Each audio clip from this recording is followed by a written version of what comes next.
Okay, so welcome everybody to part two of the Great Depression and the New Deal. And so now we're moving forward. Rather than the causes of the Great Depression, we are going to talk about some of the effects that happen once things start to go south. A quick reminder, two of our big questions are: one, how does the relationship between the people and the government change as a result and during the Great Depression, and why didn't it always work? New Deal legislation and information. So we're going to move and, like I said, talk about the effects of the Great Depression. So these are the big ones we're going to talk about right here. Unemployment, homelessness seen in Hoovervilles, which we'll explain a little bit more. The Dust Bowl, the bonus army, the actions that President Hoover takes, and then how do we be charitable in times of need. So unemployment becomes the significant issue pretty quickly from the start of the Great Depression. So here in before 1930, we see a huge rise to 25% unemployment. That is staggering and really significant. We'll see there's an old adage that a recession is when someone you know is out of a job. A depression is when you're out of a job or somebody in your family. We'll see a lot of Americans experience that, and it'll become a lot worse in certain parts of the country. We can see a gradual decrease of unemployment, but then once again a jump up, and then if we were to follow this number will go almost all the way down during World War II. But the loss of jobs, all these guys competing over jobs, is pretty staggering for a nation that had really low unemployment previous to the Great Depression. So homelessness becomes another one. If you don't have a job, you can't pay your rent or your mortgage, and we'll see that homelessness increases dramatically, and people are, one, either evicted and their stuff is thrown on the street and they have to figure out where to go, and a lot of people, at least in big cities, would create these shanty towns, or what were called Hoovervilles. Essentially, people would create homes in parks or forgotten areas and create their own shacks on the spot as a place to survive and live, and aptly named, right, for Hoover, right? Obviously not an honor for the president to be named after homeless shack towns.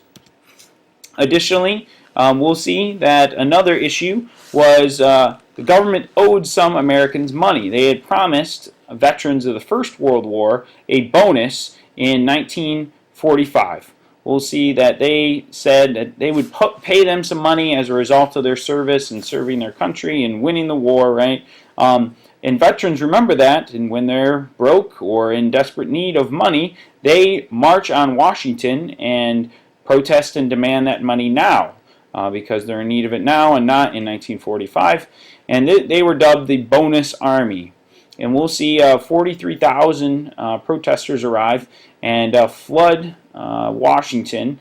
And we'll see that the government is going to put up for this for a little while and tries to negotiate with the demands of the Bonus Army, but ultimately it is not going to go well. So this kind of tent city sprouted up, and the Bonus Army said they wouldn't leave until the government gave them financial compensation. And so Hoover sends the army to displace former soldiers. So we see a tank here in the background and cavalry. They use tear gas and they burn down this kind of shack town that had emerged. You can see the Capitol building in the distance. So this is really a bad move in a lot of ways for Hoover's administration. His popularity and confidence that the government has really dropped significantly from this point on.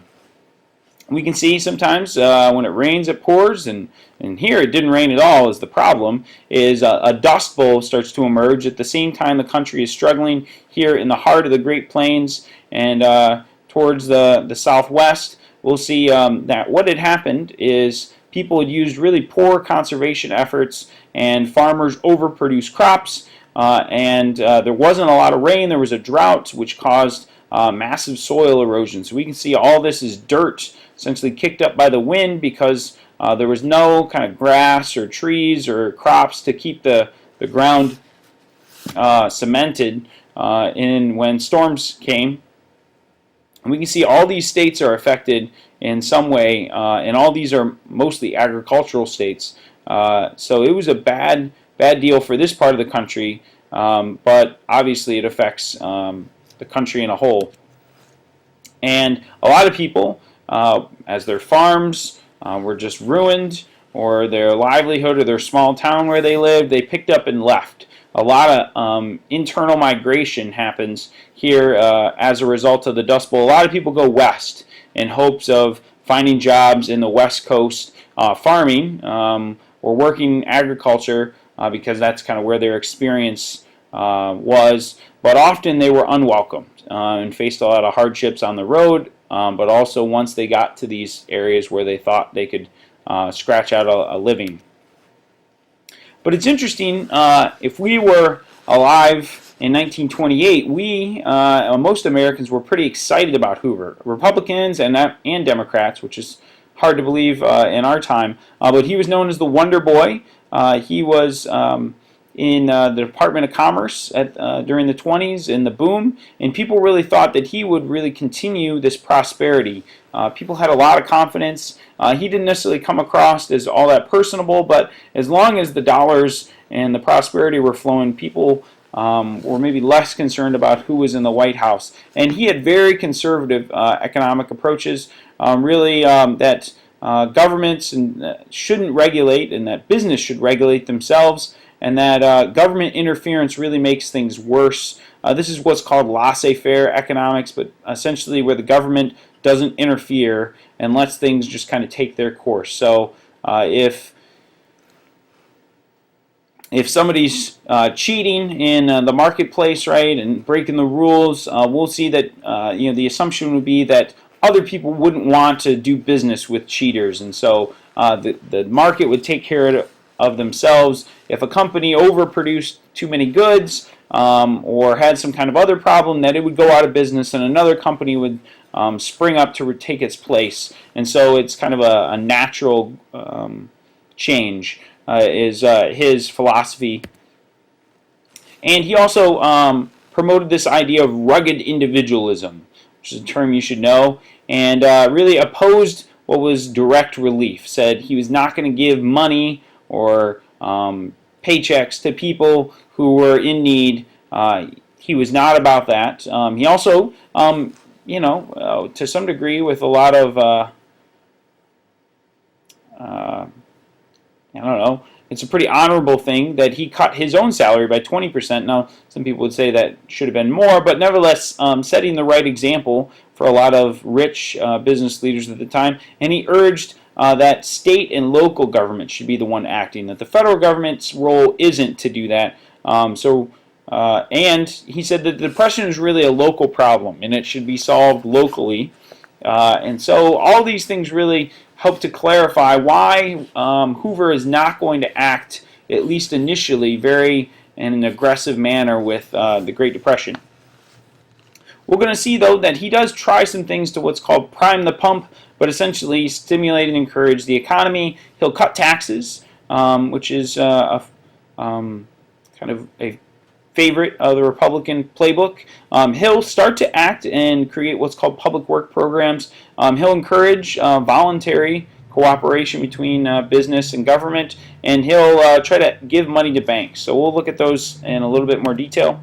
So here's a political cartoon. He's going to pour in money, right, into try to get employment going up. And one of the big things was waterways, and waterworks was one of the ideas he thought could benefit the public but also employees. And so one of the things he does is he cuts taxes. But the problem was with his plan is that taxes were already pretty low for a lot of Americans. And so really the average American only saves almost $4, which is not a pretty significant amount to change the economy in its direction. And wealthy Americans lobbied that their taxes should be continue to have those same low rates because they were concerned about the future of the economy. And so taxes are an option, but definitely not a silver bullet. Additionally, Hoover implements what's called public works. But essentially, projects to help employ and benefit the public welfare. Obviously, the most famous example here is the Hoover Dam. But you know, the government is trying to find jobs in times, excuse me, and in places where it benefits both parties. And Hoover asks, you know, here in our news article, governors to keep up their employment, to try to find companies and the government agencies to employ as many people as possible. But the key thing here is all these were voluntary. He was not going to force anybody to do anything. He thought that was not the role of the government. Additionally, he does try to pass some laws to protect American interests and to protect farmers and industry. The Smoot-Hawley Tariff Act, which is a weird name, but was passed and basically raised tariffs on imported goods, right?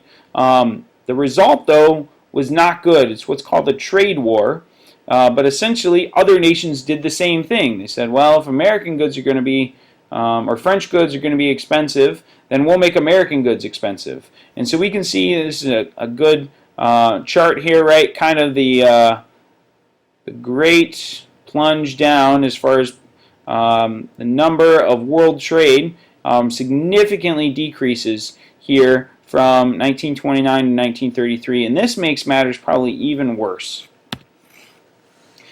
In 32, though, the government does start to be more active and creates what's called the Reconstruction Finance Corporation to help businesses, because they see the road to recovery is to help business who can then employ people, and that'll help the economy. And so they grant $2 billion in loans to businesses and banks and railroads, kind of key industries, and the idea was to promote what's called indirect relief, otherwise sometimes known as trickle-down, essentially give companies money and then they can employ people and help the economy there, and that'll have people work and that'll help the economy.